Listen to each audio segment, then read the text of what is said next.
Good evening, everybody, and welcome to another episode of Fire Up. Are we fired up, or are we fired up tonight? Yep. In the immortal words of Ric Flair, woo! Let's go. Well, I won't say this, but I know two of the four panelists here had to make coffee before they came on, so I know they're going to be fired up, and caffeine is going to be flowing. Besides them, I have my Diet Mountain Dew, so I've got my caffeine as well. I got regular right here. Okay, with that being said, wow, what a week in sports lately. Woo. Let's start with the NFL trade deadline because that's the headline. So let's jump right into the NFL trade deadline. Who do we think were the winners? Who was the losers? Jeremy, why don't you get us started? Well, I have one that's a winner and a loser at the same time. It's a loser because of what they lost on defense and the depth that they lost in the running back room, and that's the Jets. It's a winner because it's building for the future and setting AG up for success with players that acted like they didn't want to be there. Quinnen Williams was supposedly supposed to be back after 3 weeks, didn't return until last week. And so he finally got to play. And Sauce Gardner was complaining about the locker room in the beginning of the season. And, and AG learned from Dan Campbell, if you're going to complain about being here, then you're not going to be here. So he gets traded to the Colts, who overpaid, but got a great player if the change of scenery helps them. It's to be determined, but on the surface, it looks like both teams won that trade. And then if you look at the Quinnen Williams trade, Mozzie Smith got out of Dallas, who hasn't looked that great, but was dominant at Michigan. Maybe a change of scenery and a new coach will help him because it's not at the same place with a different coach because he can't get comfortable with the coaches. Then they made a little trade. Dallas made a little trade on the trade deadline too, and they got themselves a linebacker that was a team captain but had turned into rotational because he's not as fast as he used to be, and the only way he's tackling somebody is if they run into him. And Logan Wilson. Samir, your thoughts? Oh yeah, definitely. I was just to piggyback off what you just mentioned, Jeremy. The New York Jets are a loser from the players they gave up. Those are two defensive cornerstones that you were hoping to build your team around for the foreseeable future. Sauce Gardner, as a matter of fact, you just gave a bag earlier this offseason. So the plan initially seemed like he was going to be a cornerstone of that franchise, not only that defense, but of that franchise for a while, along with Garrett Wilson, who they also extended. But it seemed like I guess they did not fit in. Number one, they didn't fit in with the culture that Aaron Glenn was trying to build. And number two, the way the Jets are currently constructed roster-wise, by the time the Jets would have been out of that rebuild and ready to contend, they would have been a little older, especially Quinnen Williams, who I believe is right now 29 years old.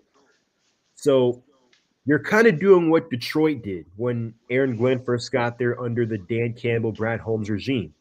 They tore it down and they're building it back up. They're going to have a lot of draft capital.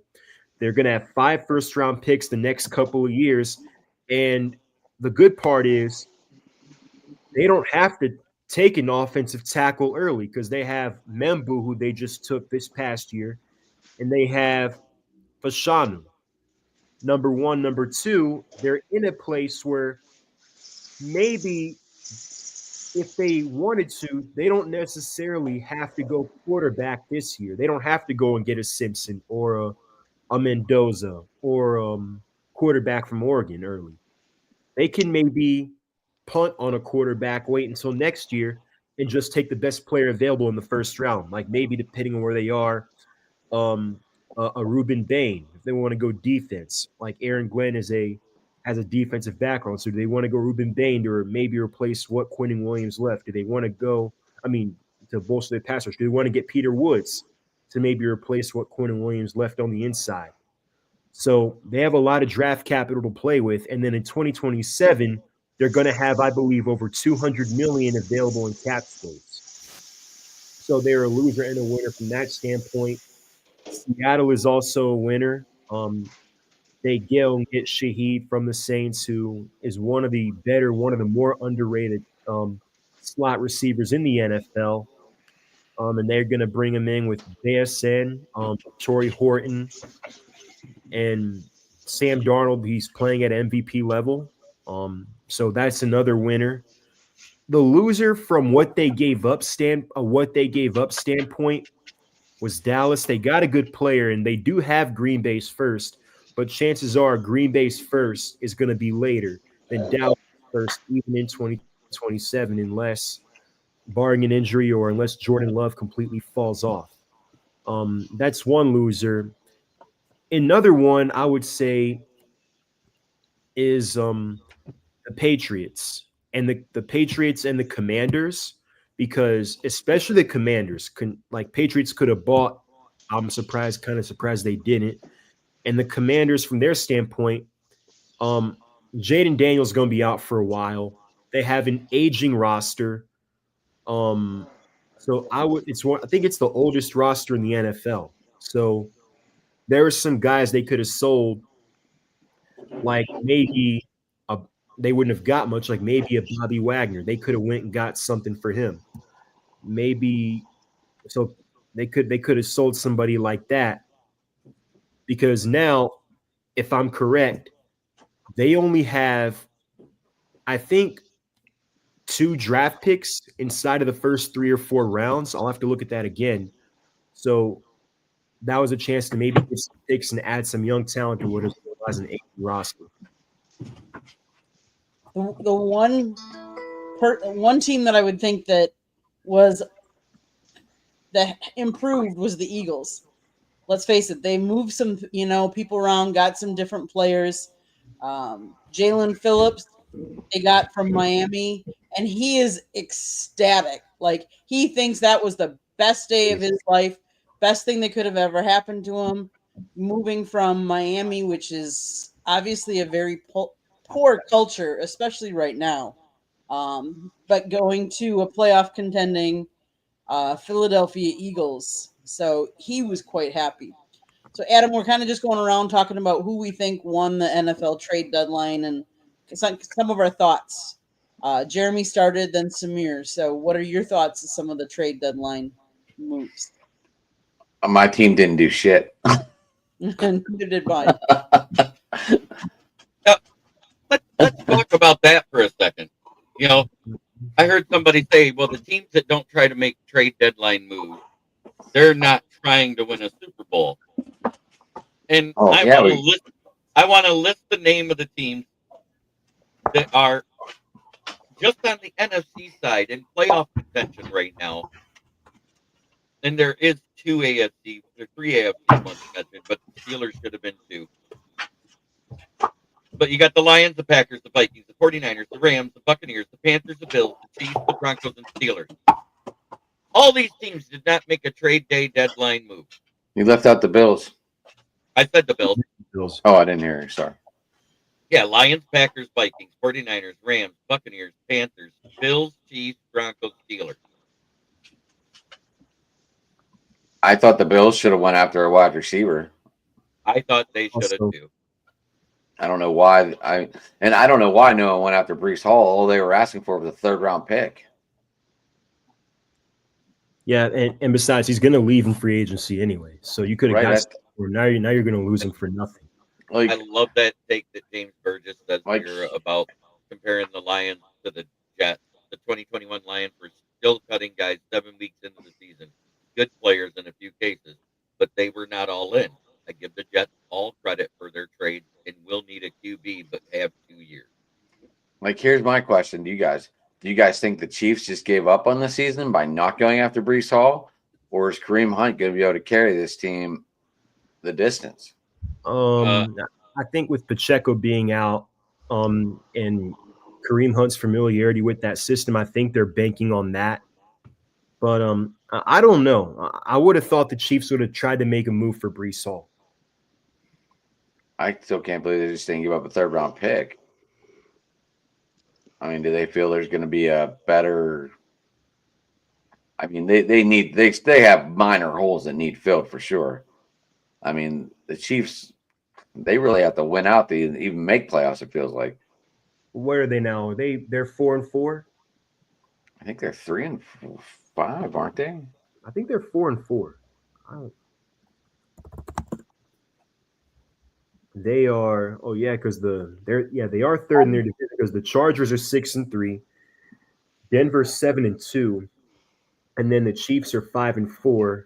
And then the Chiefs, they have Denver and Indianapolis as their next two games. They could easily lose both of those.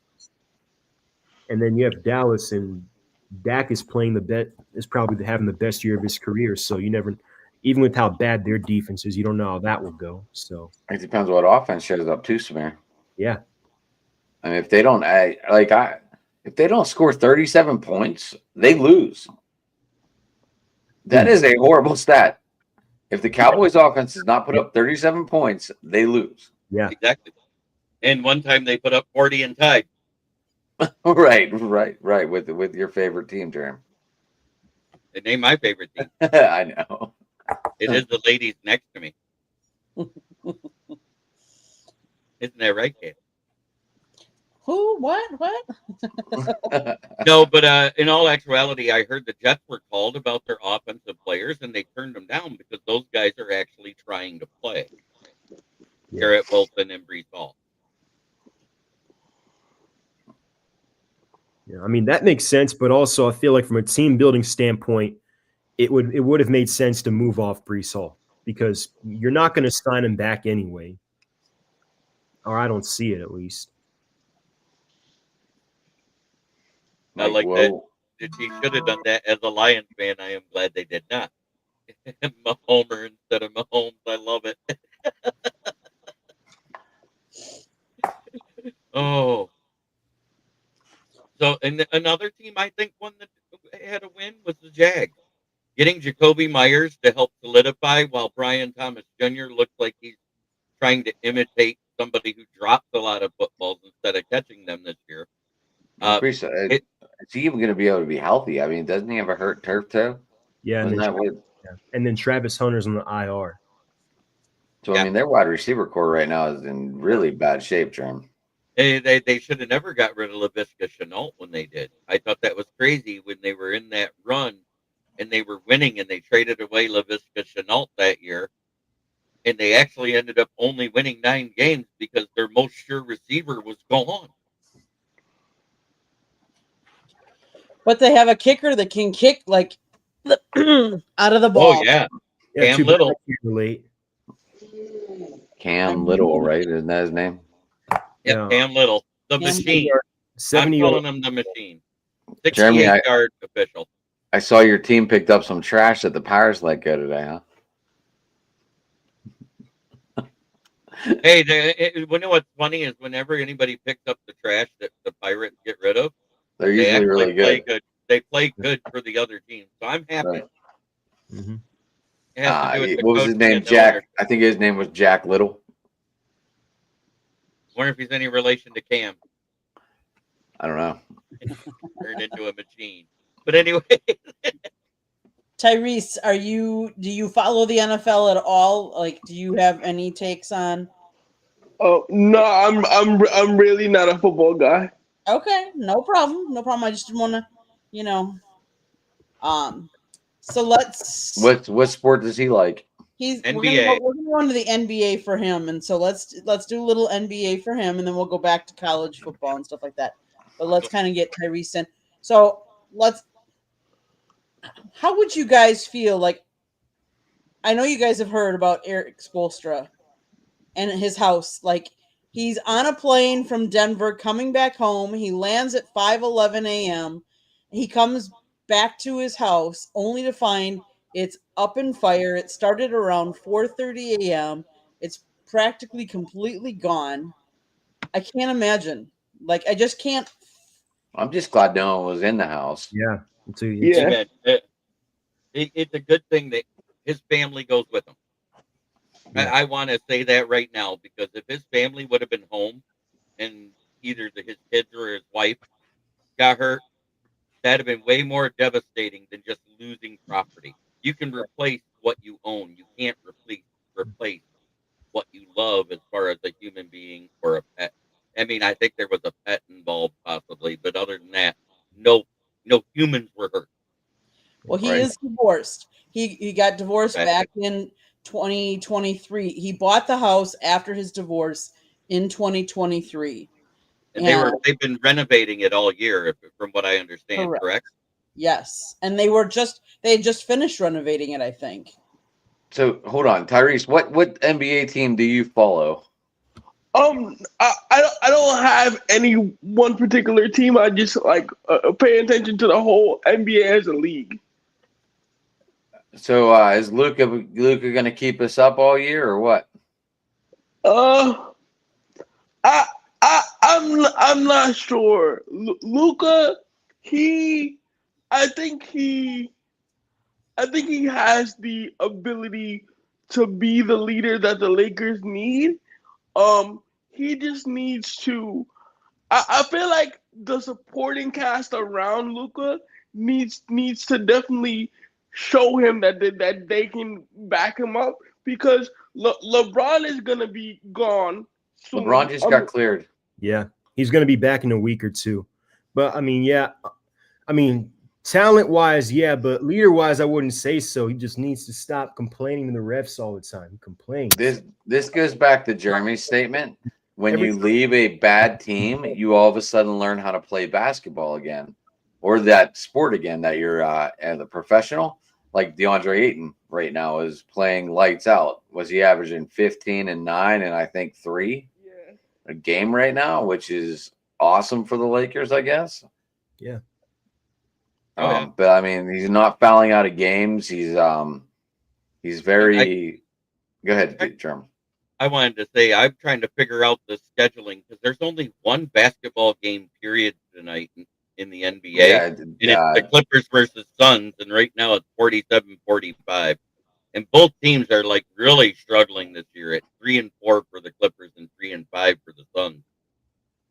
I feel like the Clippers, they're just I feel like they're not. They don't have youth on their side. You know, a lot of their team is up there in age, and I don't really see the direction for the Clippers. Right, they have what, Harden, Leonard, and Harden, Kawhi. They've got Bogey. Who else?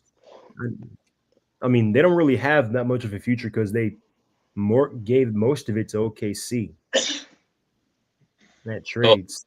This is the battle for 9th place in the Western Conference right now between them two. That's I really like Devin. I really like Devin Booker tonight. though. I feel like Devin Booker just needs to look himself in the mirror and just get the hell out of Phoenix. Like his career is really dying. So after going 50-50 to start this season, I do see that the Pistons, even though I haven't been watching them, have just won 4 straight. Mm-hmm. They started out winning one, losing one, winning one, losing one. Now they're on a 4-game win streak and second in the Eastern Conference overall. I really like Cade Cunningham there. Absolutely. I have his jersey. Maybe you should bring it out for this. Maybe you should bring it out for this segment, Jeremy. He's one of the better guards in the East. I like him. But yeah, even the Hawks, we got off to a slow start. Started off 1-3, but we have won 3 of our last 4, so we are 4-4. We've got the Raptors coming to town tomorrow. They blew us out in our home openers, so we got to get one back. And look, I mean, obviously we don't have Trey. We're not going to have him for at least 3 more weeks until he gets reevaluated. So we'll see what Quinn Snyder can get out of this team, and we're gonna they've talked about Jalen Johnson. A lot of us have about this being his first All-Star season. Well, here's his chance to make a name for himself. So if he wants to make that all-star leap, here we go. You have Walker, right? Don't you have Walker filling in for Trey right now, Samir? Keaton Wallace. Right now, it's well, we've got as you mentioned, Walker. Then we've got Keaton Wallace, who's gotten more minutes as well. He's the rookie, right? No. No, I thought he was. My bad. So Tyrese, who do you like in the Eastern Conference? Who do I like in the Eastern Conference? Mm-hmm. I think, I don't know. I could be wrong. And this may be a very big stretch, but something tells me that Philly might make some noise this year. Maybe. Okay. It's all about Joel Embiid, what he does. I mean, he's not. I mean, but at Joel Embiid at 50 to 40% is still better than people's 90%. I'm not even like focused on the process. I'm just like the way VJ Edgecombe and Maxey have really piggybacked off of one another. I feel like they're gonna be the two pillars of that offense. I mean, they're both scoring threats. Edgecombe, he's a defensive-minded guard. So I think if Nick Nurse can build a good, solid offense off of those two young stars, that they might make a nice run. I'm not gonna say going to like Eastern Conference Finals or deep in the playoffs, but they may at least get second round. I don't know. That's just me. They definitely can. But I mean, Detroit, maybe, but then they're off to a slow start, but you still have got New York. I think Cleveland is definitely in the mix. Atlanta, even without Trey, I would take as maybe a top 4 or 5 seed. I don't know what's going on with Orlando. They had their all-in move when they got Bane, Mm-hmm. and they just haven't looked as good as I thought they would so far. It's still early though, so the thing that I'm upset about with Orlando is I see Jalen Suggs. He's not played up to the level like Gonzaga. Jalen Suggs played at, and I just see he looks lost on the court. I don't see him being any kind of threat on either side of the ball. So he's the biggest question mark that I have when I think of the Magic. Mm-hmm. Okay. What do you think about the Western Conference so far? I think I'm my team that I'm excited about is definitely the Rockets. I think with Ime Udoka's resume and the pieces they have, what they were able to retain while getting one of the biggest names in the league. I think I'm excited to see how Reed Shepherd keeps growing in his point guard role now that there's no Jalen Green and there's no Van Vliet. What this year looks like for Reed Shepherd. So in the West, I'm definitely watching the Rockets. Anybody else? Any takes on the NBA that you want to? Oh, I do want to speak on something that really I wouldn't say bothered me when I saw it today, because at the end of the day, sports is a business first. But there's this player named Matt McClung, and he's never found a home in terms of a place that he can really mature his game. But he recently got picked up briefly by the Pacers, and for the limited games that he did get a chance to play in, he did show some nice bright spots. And then I wake up today and he's been waived by the Pacers. And for a guy that's really that really has good raw talent that can be shaped and molded if he finds the right system. I'm just wondering why teams keep passing on him. I don't know. Passing on which player? His name is Matt McClung. He's the guy that won the dunk contest like the years last ago, 2 right? years. He's won it last couple of years, I think. I think he won it 3 years in a row. Yeah, he just hasn't really made an NBA roster because he was on the Orlando Magic's G League team for a few years. So I think this was his really first crack at the NBA. Okay. Yeah, I don't know. I don't follow enough of his career to know why. I mean, and then it's like it's interesting because I wouldn't say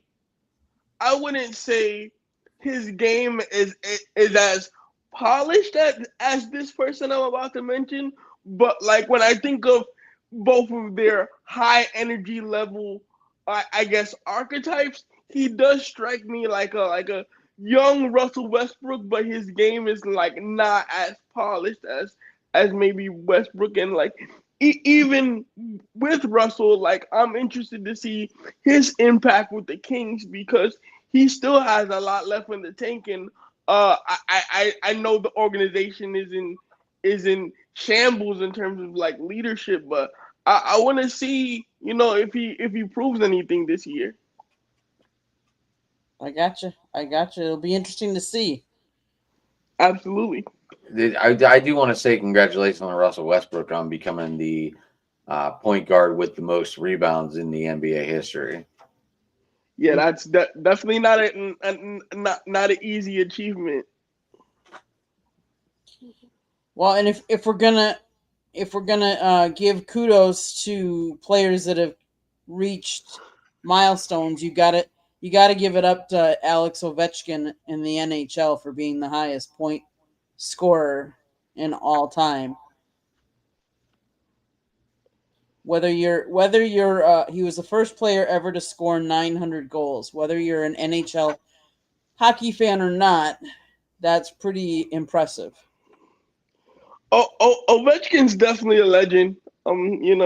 His career speaks for itself, and it's interesting. It's like a lot of the sports stars that I grew up watching are now in their in the latter part of their careers, and it's like, wow. Like I remember when I was a kid, and he was the biggest thing, and now he's still at it, still making history. It's just very remarkable, and just to be an athlete in any sport and to keep your body performing at a high level for that long is definitely crazy.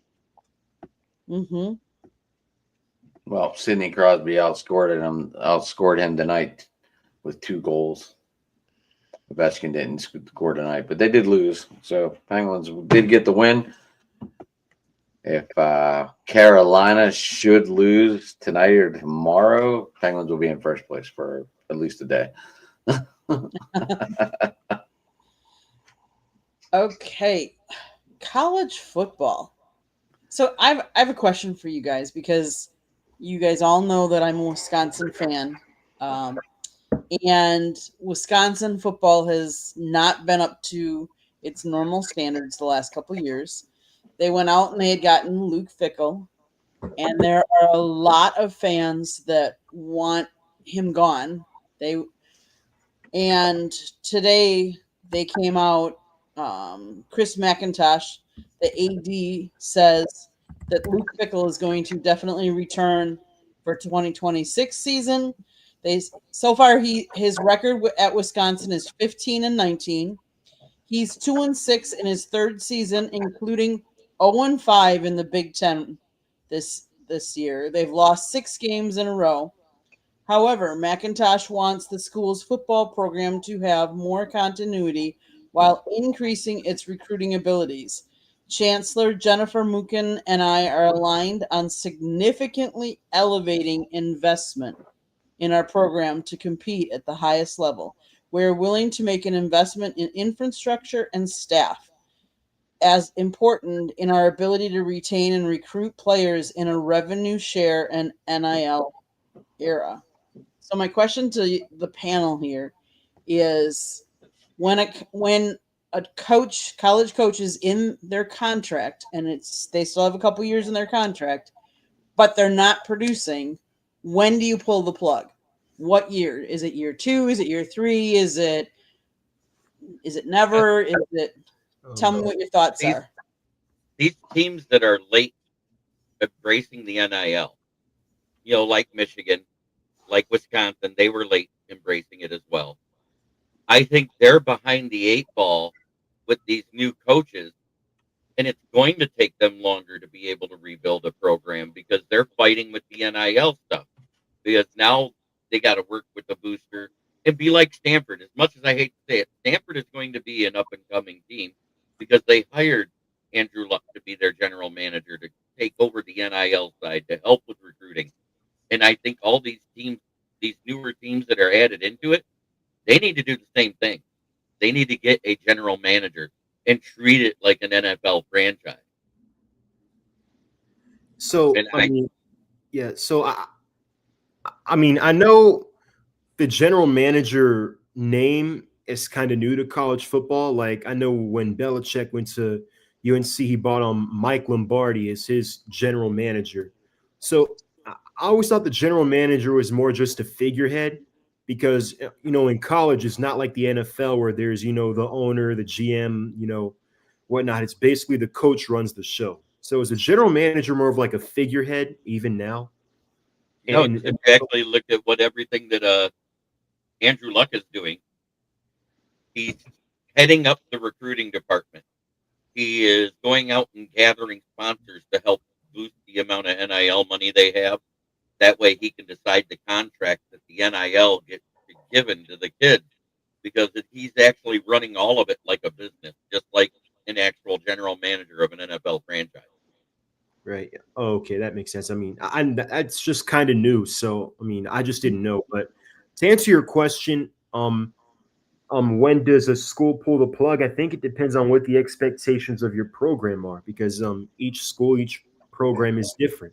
Like the expectations at Wisconsin are probably different from the expectations at Penn State, LSU, or Florida, where the expectations there are like Penn State. the expectation is you are contending for a championship every year. Like, James Franklin, I thought was a good coach at Penn State, but he just couldn't win when it matters. So, they had to get rid of him. Brian Kelly, he couldn't win at LSU, so they had to get rid of him. Billy Napier couldn't win at Florida. He didn't come close to meeting expectations there. And it feels like Florida, I think for a while, has been in a cycle of they're changing coaches every 3 or 4 years. That's what it seems like there. So I don't know, but I would say maybe the expectations at Wisconsin are not the same as the expectations at those schools. That's maybe the only explanation I can come up with, because you see all these schools just eating these like $50-60 million buyouts, but when you hired somebody, you had a better Wisconsin hired their coach. They had a better record before him than they have under him. So they haven't gotten better. So I'm surprised they didn't eat that buyout. I think one of the reasons why they haven't is because some of the other schools that you've named have let their coaches go, and now they're in the hunt looking for the top talent of coaches. And how many top talent coaches are out there that Wisconsin could attract that they think are better than what they have? I feel like Franklin would be better than what they have now. I don't. I think he's overrated.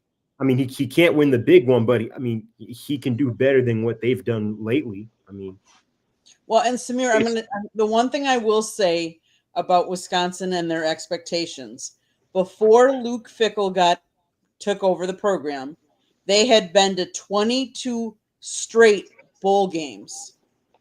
right. So he was brought in. That's the longest out of any college, and now they've missed. Do you feel bowl games have fallen apart though with the new playoff thing and like now like I heard today like they were starting to say why like so the Big Ten might get 4 teams, right? And 2 of them might be in the top 2 or top 4. So if they play for the Big Ten championship, do you think they're really going to beat the hell out of each other, knowing they've already got the 1 and 2 locked in? It really depends on who wants that Big Ten championship more. I think that's what it's going to come down to. And But right I mean, now, they can put in all their backups too, Jerm. they could, but the team that wants to win it and look like they're the best, they won't. We've seen this before. I was just saying, like this was a thought topic today across the radio. It may have been, but if you remember right, 2 years ago, back when it was only the 4-team playoff, 1 and 2 was Michigan and Ohio State that year when they played the game. And then another topic that came out, and you know this is a concern because we just saw the Jets trade for all these first-round draft picks, right? Mm-hmm. So what happens if one of these college kids is like, I'm going to get drafted by the Jets, I can make 4 or 5 mil on the nil and just stay in college and say screw the Jets instead of just really saying screw the Jets by not accepting the draft pick? Has anyone thought about that process yet? We saw Lane Kiffin in the NFL, Jose Cruz Torres, and it wasn't good. He went straight back to college and went back to being a coordinator to begin with, and then became a coach again. So I'm going to say probably not, unless it's as a coordinator. I don't think he'll go back in the NFL, but I think he could definitely take a step up or a different program. Oh, yeah. I'm just saying in the NFL, the only way he comes back, I think, is as a coordinator. I don't think he'll ever be a head coach in the NFL again because it was awful. Wasn't that with the Raiders before they got McDaniels? The Raiders, I think, yeah. And that was awful too. But at the same time, he got them to the playoffs. They bring in McDaniels. They get rid of Carr. And, it's been nothing but a crap show ever since. No, that wasn't Lane Kiffin. That was the special teams coach. Oh, yeah, because he was already fired and the interim coach took him there, right? Oh, that was Gruden who got fired. Well, yeah, he was suspended first before he got fired. Yeah. But Lane Kiffin, I think, coached years ago in the NFL, and I think if I'm correct, the Raiders though. Yeah, if I'm correct, he was a one and done, right? He was a one and done. Wait, wasn't he the coach that had him select Jamarcus Russell? I think so. Was it Norv Turner? Norv Turner was before him. Because Norv Turner went to become the San Diego offensive coordinator, I thought. Yeah. Lane Kiffin was the head coach for the Oakland Raiders from 2007 to 2008. And Jamarcus Russell. 100% Jamarcus Russell. But the NIL is why somebody that is a college QB, if they're one of the elite ones and they have the chance to come out early or stay in and make the money on NIL, they'll stay in and make the money on NIL instead of going there. I think they need to focus on their trenches before they even take the QB. They could wait a year. Well, I mean, that's one argument, and that's definitely an understandable one. I mean, I could understand why some of these players or their families, their agents wouldn't want them playing for certain organizations who ruin quarterbacks. But there's the other side where you have a Drew Allard from Penn State who last year he was a projected first-round pick. And he could have declared for the NFL draft, likely been a first-round pick, maybe a second-round pick at worst. and could have made tens of millions off a rookie contract. Now he goes back to Penn State. He has a down year, gets hurt. So now he doesn't have any eligibility left. So it's kind of like where's he going to go now? You were projected for a pick. Now you just cost yourself tens of millions. So there's always that risk. Mm-hmm. Okay, guys, what college game this weekend are you looking most forward to? I'll go ahead and start us off, and I want to say there's one going on right now that Scott should be very interested in because his South Florida Bulls are kicking the ever-loving snot out of Ute Roadrunners right now, 55-13. But that being said, let's get to Saturday's game. I think that's where we see everything. I believe Michigan's on the bye. I want to see Indiana just destroy Nittany Lions, Penn State. I want to see them destroy them. They're on a roll right now. There's nothing there at Penn State right now. They're deflated. They're depleted, man. They're done, Germ. I know, but I just want to see them die miserably on the field too. I mean, you got to take Texas Tech and BYU, right? Got to be the game of the week, right? Oh yeah, that one will be the game of the week. But I just want to see that 63-0 score in Penn State. That's what I want. Mm-hmm. Any other or game? Is this Penn State's national championship game and they show up and beat them? Oh, that would be funny. Hey, Motown Mitch is in there. Marcus Russell was awesome for the Food Channel. especially when he watched the blank tapes and they ask him if they watched them. Oh yeah. Tyrese, do you do college football at all? No, I'm not a big football fan at all. Okay, so what game are you looking forward to this weekend? Because I know there's NBA, there's college basketball, Well, actually, this weekend, I'm a credential reporter for this women's professional soccer team in Brooklyn, New York, called Brooklyn FC, and they haven't won a game since August 23rd. So I'm looking to see will they get another win this weekend. They have a coach from Portugal. The toughest thing about European soccer versus American soccer is, global soccer is very technical. America's kind of behind the curve in terms of development. So now you're bringing a very esteemed coach that has played at one of the highest levels in Europe, and you're placing him in an American environment with soccer, with players that have never gone through, rigorous training or, done a lot of things that, the world is used to seeing in terms of like the pedigree of soccer. So they have a new coach. They just signed a new forward from Ghana. She looks very promising. So maybe she can, aid Brooklyn FC in getting a win. I have to give a shout out to one of my favorite players this season. Her name is Rebecca Cook. She's a forward or an attacking player. She scored. Currently she's the team's leading goal scorer with 4 goals. So I'm looking for her to be another offensive threat, and hopefully the ladies can bring home a W because they really, really need it. Okay. So this might not be a good game, but I am looking forward to Syracuse coming to Miami and playing in Miami on Saturday afternoon. I will be on the field at that one, so we'll see what Miami teams shows up. I don't think it's what team shows up. I think if Carson Beck shows up, I think that this is the problem. Yeah. Carson Beck is the big problem, and now you know why Georgia kind of never really pushed the issue with this kid. Was he? I mean, he's thrown 4 interceptions in big moments. He's not.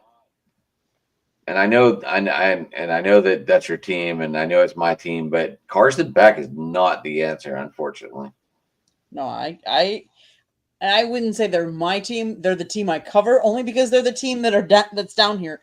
So I'm very familiar with the team. So yes, and I would agree with you. And the fact that he's called out some team members in some of the press conferences and saying that they're running the wrong routes, like, you just don't do that. You can do that in house. You just don't do that with the media, especially at that level, I would say. But I do like Malachi way. though. I do like Malachi. Okay. He's going to Well- be something. I don't know when he's going to leave, but he's either going to go through the nil or to the NFL. He's pretty good.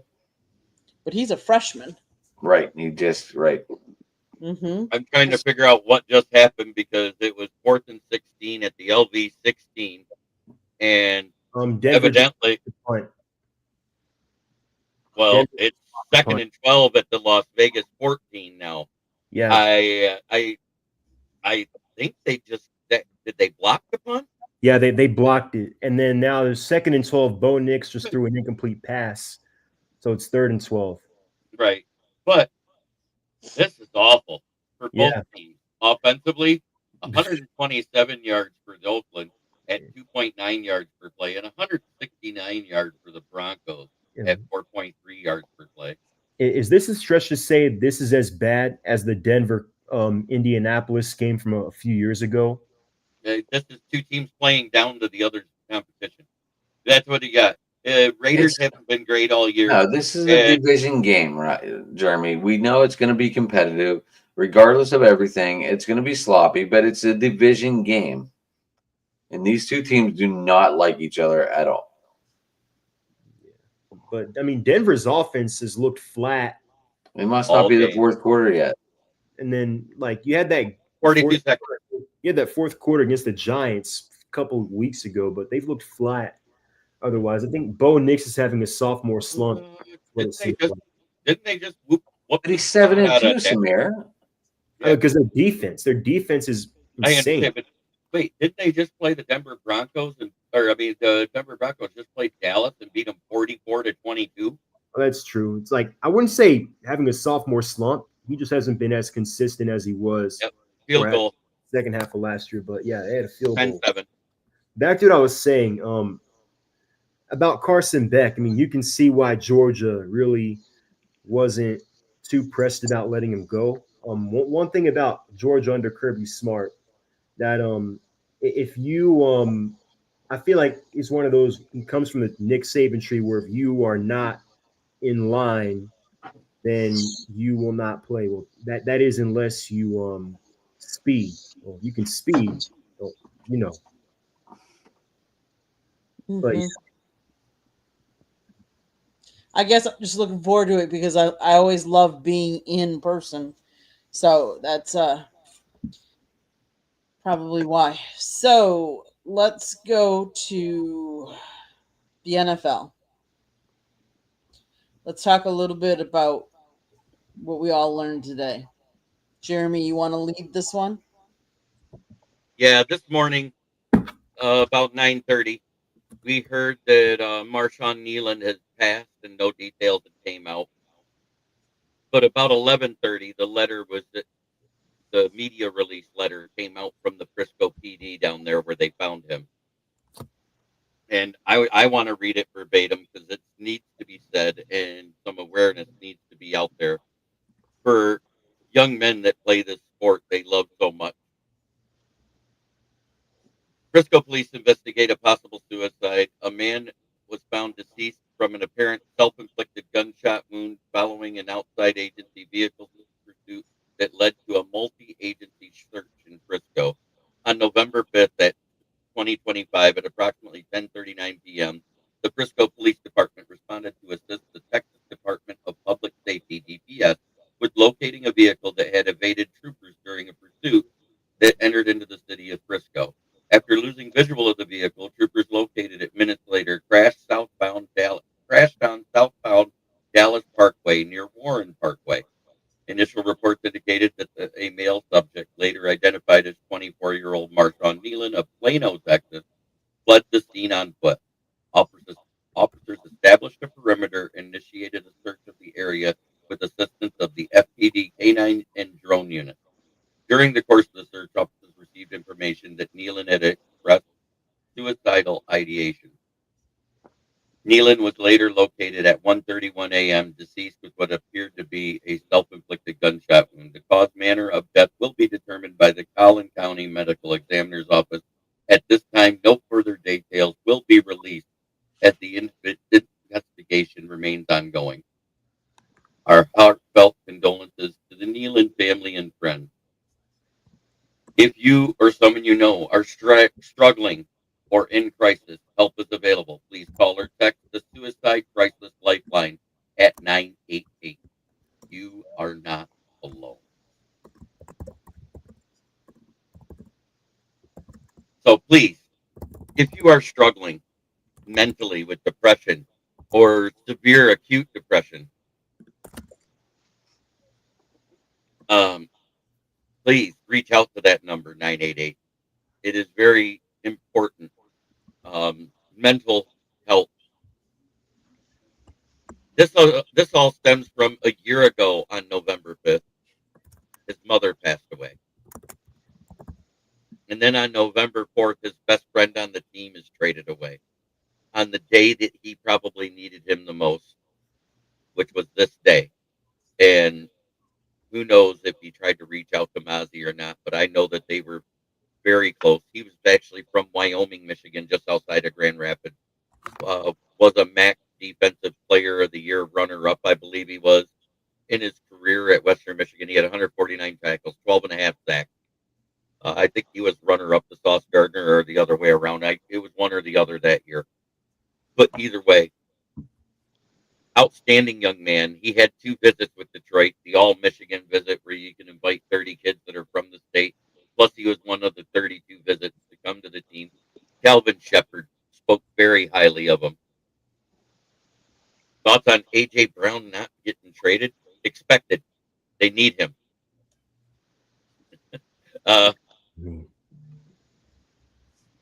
He's asked to be traded, 3 years in a row now? And it hasn't happened. Face it, Howie Roseman is not getting rid of him. The owner came out and said, we need A.J. Brown. Regardless of what he says on Twitter or Instagram, whatever, he's a key part to this team. Right. So my heart and my deepest condolences go out to his girlfriend and his family, his father and his stepmom that are surviving, his brothers, sisters, aunts, and uncles, cousins, because I personally know what it's like to lose a child. Wasn't there a dispute before all this happened, Jerem? A dispute? Yeah, I heard that there was some kind of dispute before all this happened. Not that I know of. All I know is that his girlfriend came home, found a note, called the cops, and they were looking for him. And it all stems with being 1 year from the day his mother passed away. I think that was the combination of losing his best friend on the team and everything else might have been a trigger for this. We don't know. We're not in his head. But they found stuff, writing, and everything else that led that he's been feeling this way for a while. Very unfortunate. And I didn't know that about him and Mozzie Smith being close. So that may have played a role, and I didn't know that about his mom either. So as you mentioned, it could have been a combination of those things, is because I was reading the report. Apparently he said goodbye to a lot of his teammates, if that's correct. After the game. Yeah. Yeah, he scored a touchdown in that game too on a blocked punt. Yeah. He blocked the punt, recovered it, and ran it in. It was great. I mean, he had possibly one of his best games of his career. I believe he had 4 tackles for loss in that game. The block punt, the return for a touchdown. I think it's kind of like he knew this was going to happen. It's like he did a swan song. Right. Left his mark on more than just people's hearts. And so I know Cowboys Nation is reeling, and I know as a joke I say the 1-star rating system, but I know they're reeling right now, and my heart goes out to him. One of them being Albert Flores, a fellow podcaster. He's we have our banter, we go back and forth, but we're friends and we get it. That's what you do. And no different than me and Candy when we pick on each other when Lions versus Packers happen. Correct. Or me and my husband. I mean, let's face it, on our wedding day, they played each other. So, but I would encourage anybody to get help if you need help, but also look at the signs if you know somebody that is showing signs of depression or mental illness. The one thing I will say, any of you who have not caught, we have a series on the South Florida Tribune. The show is called No Limits, and we've done a couple of episodes, and it is with a former 1994 Olympic bobsledder who had CTE and or mental brain issues, mental illness. He got treatment with the hyperbaric chamber, and he has dramatically improved. Yes, he still gets headaches or migraines at times, but then he does this hyperbaric chamber, and it improves and it helps him. And he talks about it on No Limits on the different shows about his journey and how some of his teammates committed suicide and how important it is to get help. And he's trying to raise money because he wants to offer this hyperbaric chamber at a facility for free and to bring people there, cover all of their expenses, all their travel expenses, all of that. So he is raising money.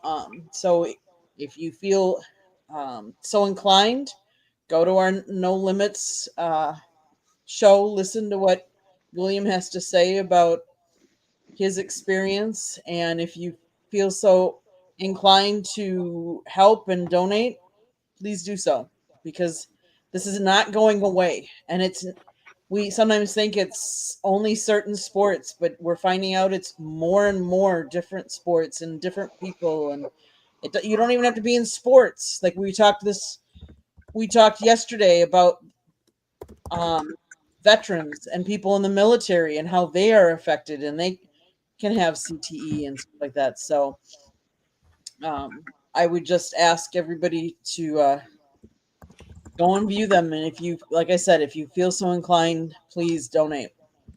But help your friends out. If you see something that their behavior all of a sudden has changed and it's erratic, it's, see something, say something. And let's call it for what it is. CTE stands for chronic traumatic encephalopathy. It's a horrible disease, and if you actually just look it up on Google, you'll see a picture of a normal brain, which is like got the normal gray matter and everything else. The brain is misshapen. The brain is discolored. There are blank spots, black dark spots in the brain where it actually is damaged from the repeated head trauma caused by repeated head injuries, also known as boxing, football, and hockey are the main ones that it happens with. Do we talk about the big winner yesterday in the trade deadline? I think we did, yeah. Was it Kirk Cousins getting $90 million guaranteed because he wasn't traded? No, we didn't get there, but I don't think Samir likes that one being brought up. What else can we talk about? What else is on the agenda? But what do you think about everything that happened with Marshawn Nealon? I'll start with you, Adam. I'm not a Cowboy fan, but I feel really bad for his family. Just because you have life on a platter and all the money in the world doesn't mean you have everything in focus. And,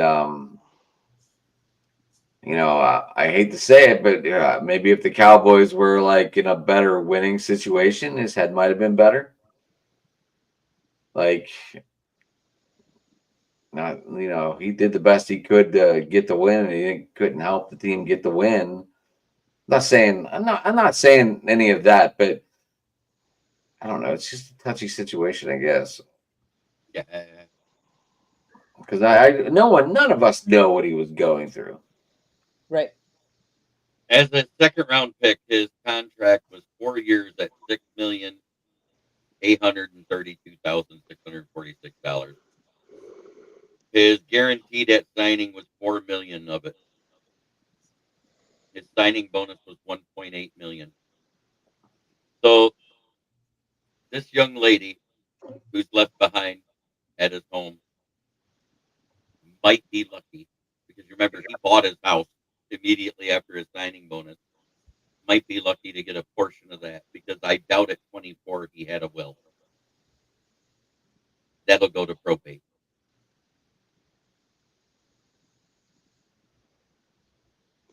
Yeah, and just overall, just again, just unfortunate. Unfortunate for him, for his family, for his teammates.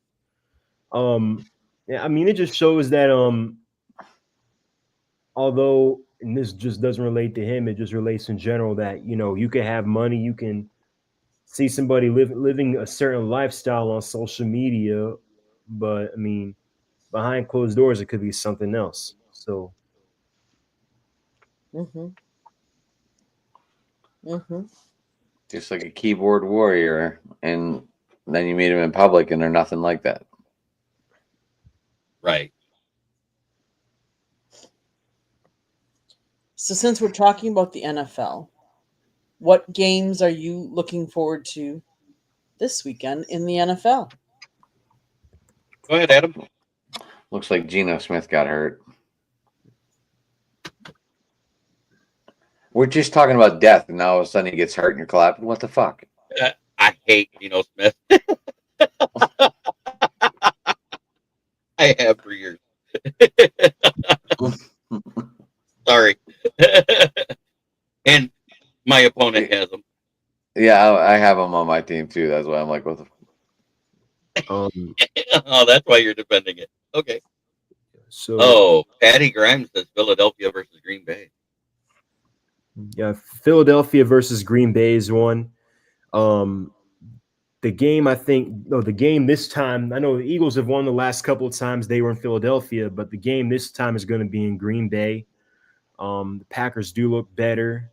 It's like they do look like a Super Bowl contender in the NFC, but at the same time, they can be beat.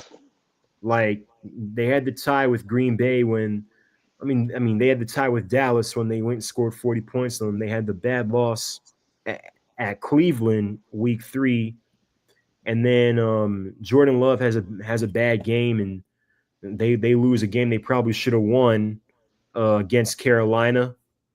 And then you got Philadelphia. Their offense started off slow, but the past couple weeks it seems like it has picked up a little bit. Played, so we'll see. It should be a good one. And then we have a rematch of the Rams and the Niners. The Niners went into LA shorthanded and beat the Rams in overtime. They looked like the better team for most of that game. This time the game is in San Francisco. And I believe that game, if I'm correct, is going to be the winner of that game. If I'm correct, oh yeah, both teams are 6-2. So no, never mind. So Niners are 6-3, Rams are 6-2, Seahawks are 6-2. So depending on what happens with the Seahawks, this week in their game against the Cardinals, the winner of that game could determine first place in that division. Go 49ers. Sorry, I have to be a hater. They have Matt Stafford there in LA. Just say, go Niners. My game, it's the revenge game of last year's divisional championship. We're traveling to Washington. Yes, they're without Jaden Daniels. And if you actually look, there's only 2 teams with a worse injury report right now than Detroit. And basically any team in a dome right now And that's the Washington Commanders and the New York Giants. Have you seen the laundry list of injuries they have right now and the people that are not playing? No Terry McLaurin, I know that. Who else? Yeah, Terry's out, Jaden's out. I know Lattimore's out for the season, but he wasn't really doing much anyway. They've got, I think I know Armstrong is out for a while. Yep. They've also are missing somebody from the secondary. I believe one of their safeties is out. And they got a linebacker not named Frankie Luvo that should have been suspended, but he appealed and somehow got it reduced to a $100,000 fine. Their running back situation's a mess too, Jerm. Yeah, Eckler's out. They traded away Brian Robinson Jr., and boy, is that looking like a huge mistake. Yeah. Well, I don't understand why they traded Brian Robinson. That made no sense to me at all. I think they were a lot higher on merit or Bill Crosby than he actually was. I mean, he's been solid, but he hasn't been like given the training camp hype he was getting this off season. He hasn't lived up to that.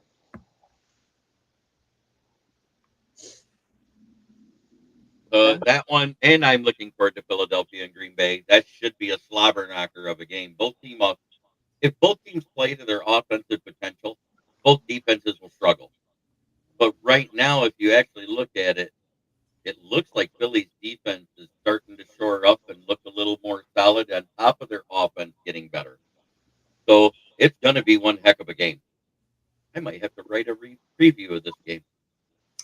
I hope you're right. Let's face it, Green Bay as of late, they play to their opponent. And if it's not an opponent that they think is going to be good, they play down to them. And they've lost, and the games that they've lost, they were close. It's not like they're getting blown out. But this one was in your house. That's what makes it look worse. I understand completely. I think it was the jerseys. Yeah, it was those old jerseys, right? Yeah, the old jerseys, just like. I don't understand why the NFL didn't let. I'm sorry, Jeremy. I just go ahead. I'm so bad at that. I'm so bad at that. I know. I don't understand why the NFL didn't just say, you know what, Green Bay, wear your old jerseys, Steelers, wear your old jerseys, and go at it. Why? I don't understand why they just didn't make it a full-time game stake for Sunday Night Football. I don't understand why they didn't do it. It would have been perfect. That both ugly jerseys could have been out of the way to a lot of people, and that would have been it. There are 4 awful jerseys in the NFL for the throwback. The Steelers have 2 of them. Wait, if they didn't have the beige pants, if they didn't have the beige pants, if they went black pants, that jersey would be that uniform would be a lot better. All right, come on, stop it. That Pittsburgh one looks like an Eastern State Penitentiary uniform from back in the 1800s. Put black pants on it. That might not even be their worst throwback. The worst one is the prison uniforms. The ones the Bumblebee. Yeah. But I see it hanging back there. One thing I do wish the NFL did is that they had a week, like maybe 1 or 2 weeks each season, where you had a throwback week and everybody wears their throwback uniforms, because I can count at least maybe 4 or 5 teams that should get rid of their current uniforms and make their throwbacks permanent again. Well, I'm going to name the worst ones of the 4 teams that I'm talking about. Number 1 for me was the New York Giants bombsicle jersey. It looked like with those yellow pants, it looked like you were holding a bomb popsicle stick with a red, white, and blue bomb pop on it. The Giants? Number 2, the Giants last year, that throwback that they wore, the red, white, and blue. It was awful. The worst one was it was like the blue and yellow ones the Philadelphia Eagles wore like years ago. That was number 2 to me. That was number 2. Number 3 is the Chicago Bears and that weird orange and black one that they have where the Y's come up the top. I hate it. And then number 4 was the Green Bay Packers that they wore last week. Oh, yeah. What was up with the red stripe on the Cowboys helmets this weekend? I think it was something they do for military, I think. Yeah. Is that what it was for? I was just curious because I was like, I missed the beginning of that, and I was like, what is up with the red stripe? it's part of their salute to service. I think it had to do with some of the soldiers that had fallen in one of the recent wars. Yeah, but you name the worst. I think I think for me, I'm gonna think to name the best ones, and quite a few of these teams need to make them their permanent uniforms. Number one, I know I sound biased, but I think it's ours. I think with the red helmet and the black uniforms with the white pants with that throwback logo, those are the best ones in the NFL. And then you've got the Eagles and their Kelly green ones. Seattle, I know they have some nice ones. Denver, Tampa. But yeah, at Wait, least the creamsicle jerseys you're talking about? Sam? Yes, yeah. yes. Love the creamsicle. But I think Every time- ours are the best ones, especially with the red helmet. I love the creamsicles because that particular jersey has not beaten Detroit ever. Remember, they used to be a part of the Central Division before it Yeah. became the North. Mm-hmm. And the longest losing streak in NFL history belongs to the Tampa Bay Buccaneers. And then you have Denver, the ones they're wearing tonight, the orange ones with the old logo, The Orange Crush. Orange Crush. Seattle. As long as it's not that lime green, I love the Seattle uniforms. That lime green one, it reminds me too much of Michigan State. Yeah, I'm talking about their throwbacks. Yeah. The original, like it's like a dark teal almost. It's like a blue green. Is that Yeah. the one you're talking about? The original Yeah. one, where it's got the light green and the white collar on it. Mm-hmm. And then the Giants with it's like similar color scheme, but with the having them spell out Giants on their helmet instead of just New York. Okay, guys, I think it's time to go around the horn and talk about what's happening in your town and what, whatever that might be. Like for me, it's going to be going to the Hurricanes game this weekend. Obviously, I'm going to be watching, Green Bay with the Philadelphia Eagles coming to town. That should be interesting. And up in Wisconsin, Washington is heading into Camp Randall on Saturday. So it'll be interesting to see how the Badgers fare against Washington. Samir, go ahead. You're next. Oh yeah, so in case no one heard, the Atlanta Braves have a new manager.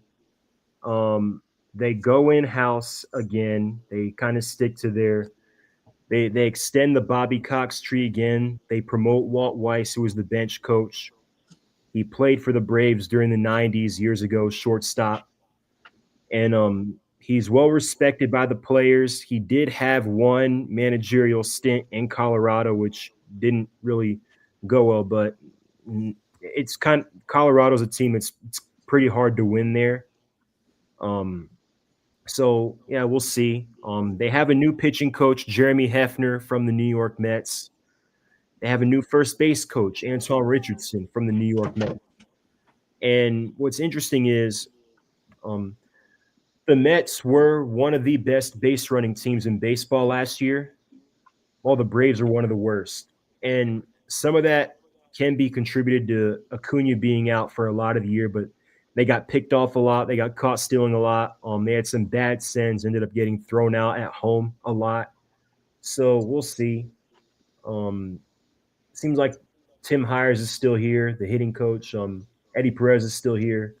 So we'll see who our third base coach is. It'd be interesting to see if they bring back Eric Young, but we'll see what happens there. The Hawks, as I mentioned, Trae Young is going to be out for at least 4 weeks. MCL sprain, I think it's a grade 2. He'll be reevaluated in 4 months. They're 4-4 now, and it'll be interesting to see what Quinn Snyder can do with this group. It's still a very solid roster on paper, and this is the Jalen Johnson's case for that All-Star selection. So we'll see what happens there. The Falcons keep floundering. They just find new ways to lose week in and week out. They were down 21-7 in New England. They come back. Drake London has a great catch on 4th and goal, one hand. Parker Romo misses the extra point. Defense gets a stop. They get the ball back. We get intentional grounding. Patriots get the ball back, get a first down, run the clock out. So just another week, another way in which they find a new way to lose. It's the second game they lost because of their kicker, or one in which a kicker has contributed to them losing the game or not giving them a chance to win. So they cut Parker Romo yesterday or Tuesday, and then they bring in Zane Gonzalez, who was okay in Washington last year. So look, Zane Gonzalez, the kicking carousel continues. This is our third kicker this year. We'll see. They're 3-5. They have arguably the best team in football in Munich. They play the Colts, and the guy who, in my opinion, is the MVP frontrunner, and Jonathan Taylor, and the guy so far who I think is the coach of the year, in Shane Steichen. And they just got Sauce Gardner, who, even though he is having a down year compared to his standards, is still one of the better corners in the NFL. So it's not looking good. Looking like they're going to be 3-6, and it just feels like it's going to be a long season with a long second half of the year with what I think is going to be a lame duck regime. Georgia Tech has the bye. They had their first loss at NC State last week.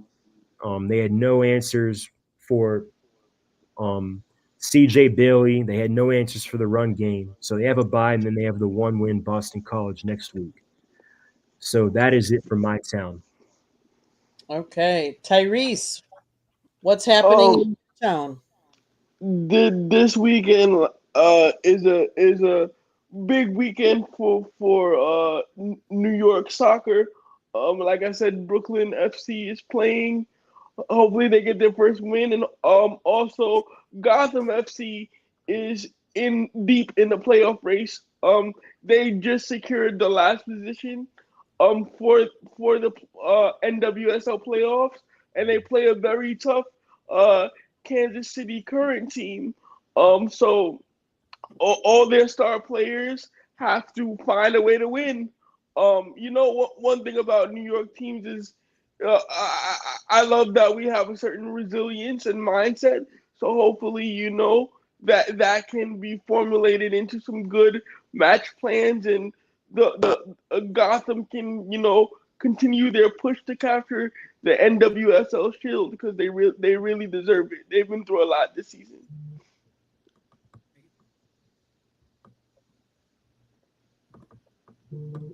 Okay. Adam, what's happening in your town? Is Kenny Pickett really going to lead them to victory? That's what I'm laughing at. That's what I'm thinking right now. Oh, that'd be funny. So I will be at the pitch on Saturday evening. I just found out my buddy's like, hey, we're getting Riverhounds second round playoff tickets. So I'll be at the pitch watching the Riverhounds first Riverhound game on Saturday, playoff game. So, if you're going to go to a game, it might as well be a playoff game, right? Mm-hmm. Yeah. Absolutely.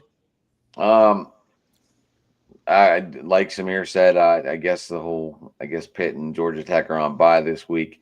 Pitt does come back next week, gets Notre Dame, then they get Georgia Tech, and then they get Miami. So the end of their schedule should be very interesting. This is going to be interesting to see how this ACC plays out now. Unfortunately, believe it or not, Pitt is finally making a run, and they have a chance to make some noise here with a freshman quarterback. Imagine if they would have started this kid all year. They might be that one loss that Holstein had might not have happened. I think it's going to come down to the game here at Bobby Dodd in a couple of weeks. Penguins are in first place, like I was saying earlier. The Pirates made some cuts and lost Bay today. Bay went to the Mets. So they have 38 on the roster out of 40. I don't know. I read something about waiting for the Rule 5 so they get those two players right into the lineup. That's what I was reading. I'm not sure. Baseball's a little off track, but free agency did start, right? Mm-hmm. I don't know. The Pirates ain't spending any money, so I don't know what. Bob Nutting's already said he's not spending any money. And why don't they just trade teams to us and take some prospects? I'll take it. I got so tired the day after the Dodgers won the World Series. I swear it was like a every person that was on the fan wrote, oh, we need the cap and all this crap, and it was just so annoying because it was everyone that was on the fan. It was just so annoying, so annoying. Like it was like they were paid to say it by the Pirates. It was awful. Steelers obviously big game on Sunday night. Didn't do any trades, but we'll see what happens. Will the funeral for the defense be back in the parking lot, or are they going to close the casket and say we're alive? And in case anyone didn't see it, they had a casket before the game on Sunday, and we're ready to close the casket on the defense. I don't know if you guys saw that TikTok video or not. Okay. Jeremy.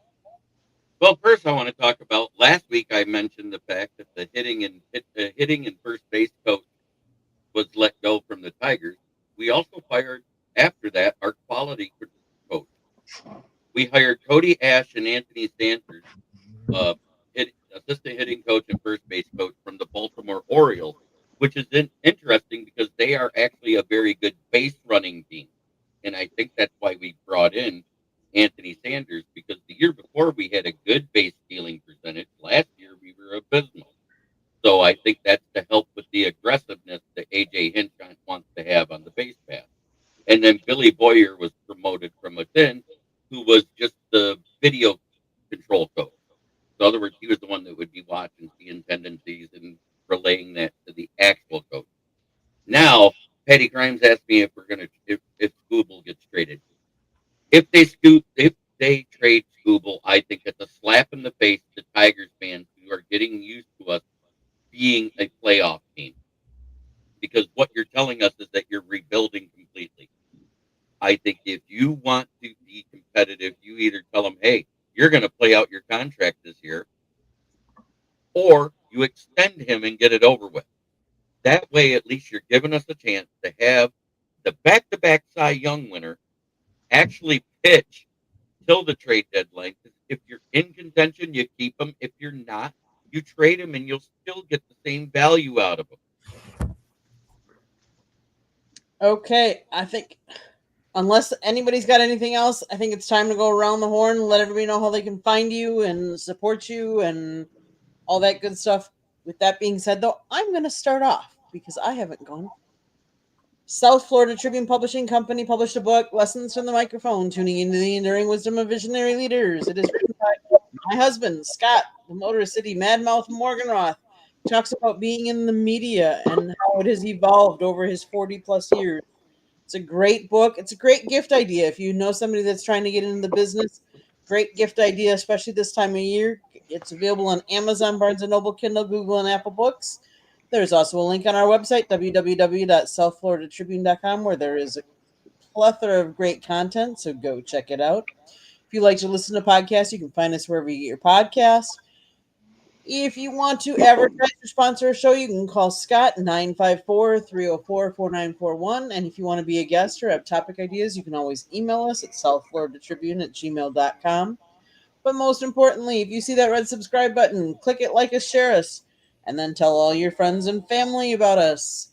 If you then turn on the notifications so you're notified every time we go live. With that being said, thank you all. Samir, how can people find you? You can find me on X at ATL_Samir2401. I post a lot of Atlanta sports content, a lot of my articles there. So that's where you'll find that. You can find me on Thursday night here on Fire Up. Thank you guys for tuning in. I'll see you next week. Adam, how can people find you? All right, so yep, I'll be here. Sorry I was late today, guys, but I saw the link very late. Anyway, you can get me at Sports Talking It on Twitter, guys. You can also get me at I didn't even share. Oh boy. So I was said this show is not shared by channels. So I just noticed. At Sports Talking It on Twitter, Driving to the Top Productions on YouTube, Driving to the Top. You can also get me there. Tuesday nights, you can get me on Open Mic with Jeremy's a regular guest over there now. Wednesday, me and Rich do Pittsburgh Sports Talk. We're doing it tomorrow night because I went to Yellow Card and A Day to Remember last night, so I was out of commission. And yeah, that's where you can find me. Tyrese, how can people find you? LinkedIn is just my name, Tyrese Allen Davis. Facebook is my name as well, Tyrese Allen Davis. Blue Sky social app, it's Tyrese Allen 00 at Blue Sky Social, and Instagram it's _the Think Tank. Okay. Jeremy, how can people find you? Well, you can find me right here on the South Florida Tribune, occasionally on Tuesday nights with Inside the Big Ten, and every Thursday right here with Fire Up, where we talk about, well, any sports and anything we want at our town. You can also find me on my channel, which is Kneecap Biting with the Motor City Lions, where I talk about the Lions 5 days a week at noon. I also do the NFL Roundtable Talks on Wednesday nights. I do Driving to the Top Productions on Tuesday nights with Adam, where I put that on my channel. This is streamed to my channel, as well as Saturday nights I have the Fantasy Football Talk at 10 p.m. with Austin Acker. Friday nights I have the Lions Fan Cave Chat, where I invite other podcasters and fans. Only day I don't podcast is Sunday. I gotta rest sometime.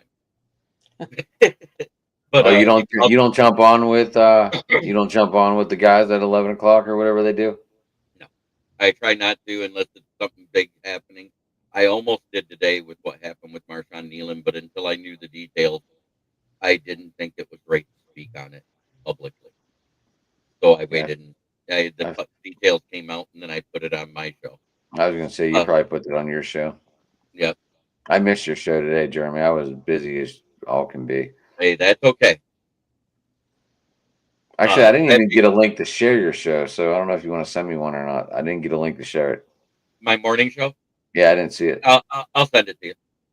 But at the same time, you can also find my writings right here on the SouthFloridaTribune.com, where I do all my writings, occasionally reviews of other games than just the Lions. I've also wrote my first baseball article about Shohei Ohtani's legendary night versus Andy's Brewers. And then, of course, my Detroit Lions. I thought you would have went for the 13 for 13 game.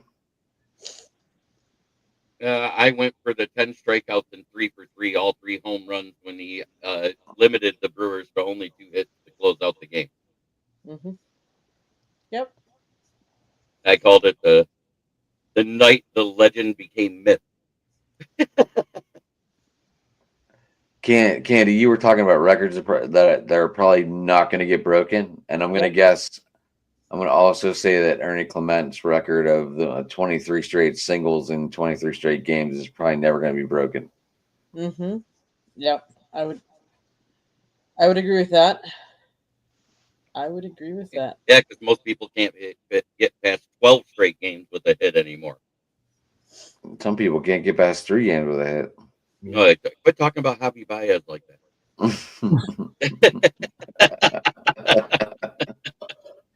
Hey, at least I admit my team's shortcomings.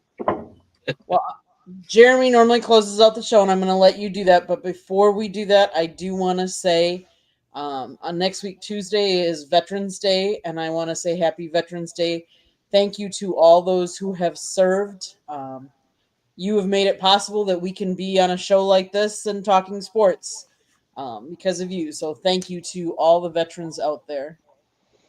And I did also make homage to the fact that it had been done 2 other times before Shohei Ohtani did that. And nobody realizes it because the last time was the dead ball era. Jim Turbin in 1942. So, that being said, try every day to be a better person than you were the day before. That's the only way to make the world a better place. It starts right here. Much love to everybody in the chat. Thank you, Tyrese, Adam, Samir, and of course you, our wonderful host, Candy, for letting us be on Fire Up. Absolutely. Thank you so much. Thanks, everybody. Have a great weekend. Of course, you as well. Okay.